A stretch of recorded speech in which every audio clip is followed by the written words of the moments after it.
Today is Thanksgiving. My wife is preparing the food while I examine an unexplained charge on our credit card statement. When I ask if she made the purchase, she has no recollection. I have no choice but to call the credit card company to verify.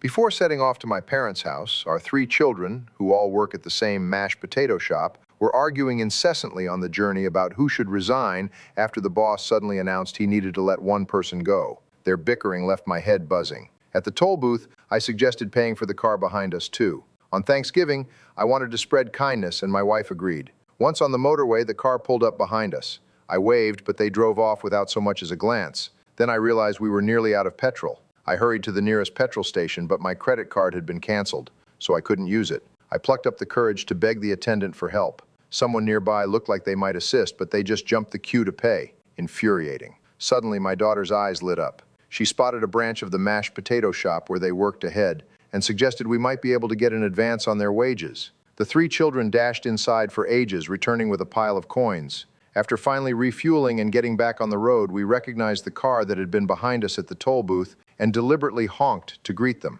To our surprise, they ignored us completely. We were still muttering, "People really have no sense of gratitude these days," when suddenly the motorway turned into a giant car park, gridlock stretching as far as the eye could see. As I sat in the car, growing increasingly irritable, my wife suddenly pulled out a thermal box from the boot, filled with food she'd prepared in advance. A stranger in the car next to us handed over a box of food too. Soon, drivers all around us began sharing their Thanksgiving fare. Even the family who'd ignored us earlier brought over turkey sandwiches. It turned out they'd mistaken our honking for provocation. Upon learning we'd helped them pay the toll, they apologized immediately. Watching strangers exchange food, I suddenly understood. Gratitude isn't about reaching a destination, but the kindness encountered along the way, and the warmth of family always by your side.